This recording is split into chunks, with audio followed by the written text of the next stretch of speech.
The ticket appeared in her coat pocket 3 days after the funeral. Mara found it while standing in line for coffee she did not really want.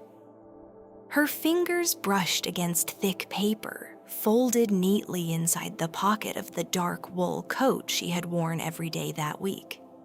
At first, she assumed it was old. A receipt, a grocery list, something forgotten. But when she unfolded it, she saw immediately that it was neither. A train ticket, cream-colored, slightly worn at the edges, printed in faded black ink. Departure time, 11:47 p.m. Platform 6, destination. Blank. No city, no station name, nothing. Mara stared at it while the line moved around her. Miss? The cashier was waiting. She blinked once, ordered coffee, paid without remembering how much, and stepped back outside into the cold afternoon, holding the ticket carefully between her fingers. The funeral flowers still lived inside her coat sleeves. Not literally, but grief leaves traces in fabric, in skin, in the way people carry themselves through ordinary errands afterward. She folded the ticket again and slipped it back into her pocket. For the rest of the day, she could not stop thinking about it. Her father had loved trains, not in the dramatic, romantic way movies sometimes show. He simply trusted them deeply, their schedules, their movement, the comfort of knowing that somewhere, even in terrible weather, something continued arriving and leaving exactly when it promised to. When Mara was a child, he used to take her to the station on Sunday evenings just to watch departures. Everyone is becoming someone else for a little while, he would say, while trains disappeared into darkness. That's what travel really is. After her mother died, the trips stopped. After Mara grew older, they stopped speaking easily. Not because of one terrible event, just distance accumulating quietly over years. Missed calls, delayed visits, conversations that stayed practical because honesty required more energy than either of them knew how to spend anymore. And now he was gone. A heart attack at 72 while watering plants on the apartment balcony. Quick, people said, as though quickness automatically softened absence. That evening, Mara placed the ticket on her kitchen table and stared at it while rain touched the windows. Platform 6, 11:47 p.m.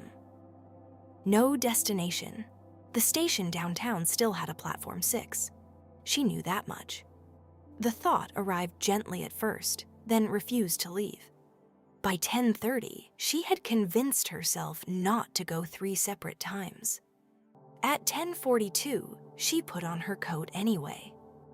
The station looked almost unreal at night. Daytime crowds had vanished, leaving behind polished floors, distant announcements, and the strange, hollow quiet unique to places built for movement after movement has slowed. A few travelers sat beneath the dim lights holding paper cups and tired expressions. A janitor pushed a mop slowly across the far end of the terminal. Mara walked toward Platform 6. No train waited there, only empty tracks disappearing into darkness. She exhaled softly, embarrassed by her own hope. Of course, nothing would happen. The ticket was probably old, or part of some forgotten promotional event. Or a distant horn echoed somewhere beyond the station. Mara froze. Slowly, from the darkness beyond the tracks, headlights appeared. A train approached, not fast, not dramatically, quietly, almost carefully. The station board above Platform 6 remained blank. No arrival listed, no destination announced. Yet the train rolled to a smooth stop directly in front of her. The doors opened. No one stepped out. A conductor stood near the nearest entrance, dressed in a dark uniform slightly out of time with the rest of the station. Older style buttons, silver watch chain, calm expression. He looked at the ticket in Mara's hand. "You're just in time," he said. Mara should have left. Everything sensible inside her understood this immediately. Unknown train, unknown destination. No announcement, no explanation. But grief rearranges the borders of reasonable behavior. People who have recently lost someone become strangely willing to follow mysteries because ordinary life has already stopped making enough sense to protect them from unusual ones. "Where does this train go?" she asked. The conductor considered the question. "Where it's needed." "That's not an answer." "No," he agreed gently. "But it is true." Rain whispered softly against the station roof. Mara looked past him into the train car beyond. Warm light, empty seats, soft golden lamps instead of harsh overhead lighting. Not modern, not old. Timeless in the unsettling way dreams sometimes are. "If I get on," she asked quietly, "can I come back?" The conductor smiled faintly. "Everyone comes back eventually," which was absolutely not comforting. Still, Mara stepped aboard. The doors closed behind her with a soft hiss, and the train began to move. The inside smelled faintly of cedarwood and rain. Mara sat beside the window while city lights drifted slowly away beyond the glass. The train moved smoothly enough that she barely felt motion at all. There were other passengers. A woman reading a small red book. An older man holding a bouquet of yellow flowers. A teenage boy asleep against the window with headphones around his neck. A nurse still wearing hospital scrubs. No one spoke loudly. The entire train carried the atmosphere of a waiting room where people had stopped pretending impatience would help. After several minutes, the conductor approached. "First time?" he asked. Mara looked up. "You ask that like people ride this train often." "More often than you'd think." She studied him carefully. "What is this place?" He rested one hand lightly against the seat beside her. "Some journeys happen before people are ready for them," he said. "This train exists for the ones that arrive late." "That still doesn't explain anything."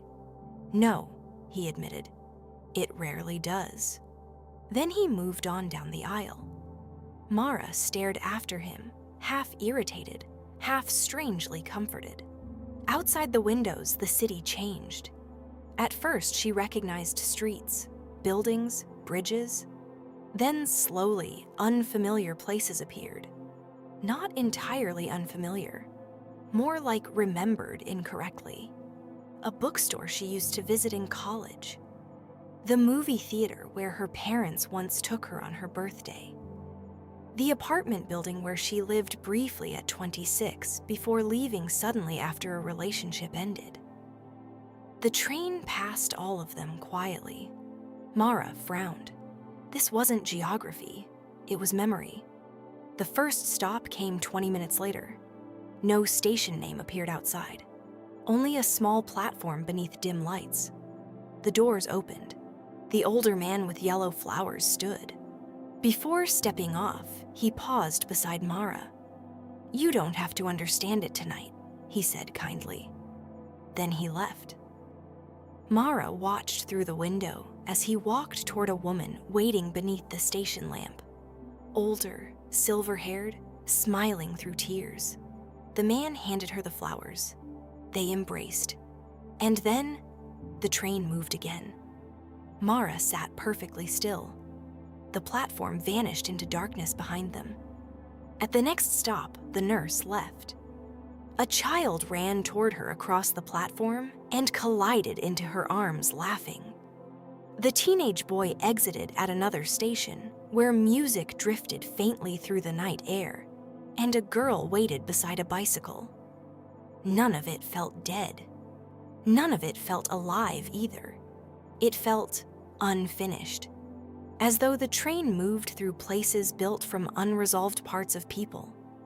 Mara pressed her forehead lightly against the cool window. "What is this?" she whispered.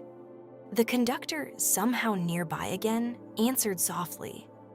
"A chance to arrive where something inside you has been waiting." Eventually, only Mara remained in the car. The train slowed. Outside the windows appeared something impossible. Her childhood station. Not the current version. The old one.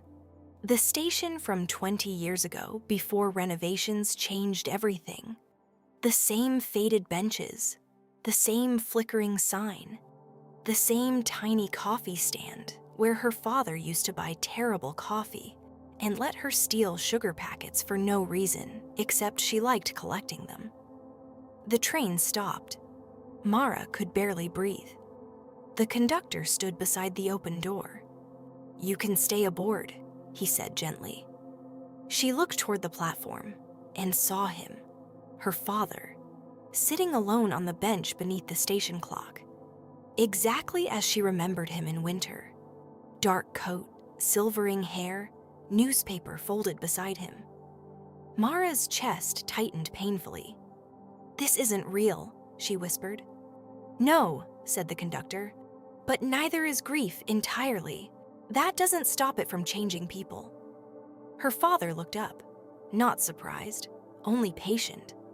Mara stepped off the train. The station air smelled faintly of snow, even though none was falling. Her father smiled softly as she approached. "You kept the coat," he said. Mara laughed once through sudden tears. "That's your first sentence? It's a good coat." She sat beside him. For a moment, neither spoke. Then, quietly, "I should have visited more." Her father nodded once. "Yes," he said honestly. The answer hurt. And strangely, because it was honest, it also relieved her. "I kept thinking there would be time," she whispered. "That's the dangerous thing about ordinary days," he replied. "They convince us they'll repeat forever." Mara stared down at her hands. "I wasn't there." "You were tired." "That's not the same thing." "No," he agreed gently. "It isn't." The station clock ticked softly above them. Mara looked toward him carefully. "Were you angry?" Her father smiled faintly. "Mara, I spent most of my life worrying whether you were eating enough vegetables. I didn't have energy left for permanent anger." She laughed again despite herself, then cried harder. He waited. That was what undid her most. No rushing, no dramatic wisdom, no demand that she heal immediately. Just presence, like all those Sundays years ago beside departing trains. Finally, she whispered, "I don't know what to do with missing you." Her father looked toward the tracks stretching into darkness. "You carry it," he said, "until one day it stops feeling like carrying something broken and starts feeling like carrying something important." Mara closed her eyes briefly. "I thought grief was supposed to disappear eventually." "No," he said softly. "Only the shock disappears. Love stays exactly where it was." The station lights hummed gently around them. Then, after a long silence, "You know," he said, "you were happiest when you wrote." Mara looked up sharply. She had stopped writing years earlier. Articles, stories, fragments in notebooks she never finished. Life had become practical instead. "You remember that?" "Of course." She swallowed hard. "I wasn't very good." Her father looked genuinely offended. That never mattered. A distant horn echoed through the station. The conductor stood beside the train again. Time. Mara understood without anyone saying it. Her father stood slowly. She did too. For one terrible second, She thought he might say goodbye in some final cinematic way that would destroy her completely. Instead, he adjusted her scarf slightly, like he used to when she was younger. "You'll miss trains if you keep hesitating so much," he said. Mara laughed through tears. Then she hugged him, tightly, desperately, not long enough. When she stepped back, he looked exactly as he always had after dropping her off somewhere important. Proud, worried, trying not to show both too obviously. "Go," he said gently. So she did. The train ride back felt quieter. The city slowly returned outside the windows. Real streets now, real buildings. The conductor stopped beside her one final time. "Do people remember this afterward?" Mara asked. "Enough." She looked down at the ticket still resting in her hand. "Why me?" He considered the question carefully. "Because unresolved love is heavy," he said, "and you've been carrying yours alone for too long." The train slowed. Platform 6 appeared beyond the windows once more. The doors opened. Mara stepped out. The station was nearly empty again. No strange passengers. No impossible atmosphere. Just late-night silence and distant announcements. When she turned back, the train was gone. No sound, no departure, only empty tracks. At home, she placed the ticket on her kitchen table beside her cold, untouched coffee mug from earlier that evening. Then she opened the closet. At the back sat an old storage box filled with notebooks. She carried them to the table slowly. For a long time, she simply touched the covers. Then she opened the first one. Outside, dawn began softening the edges of the city. Mara picked up a pen. And for the first time in years, she stopped waiting for permission to continue becoming someone else.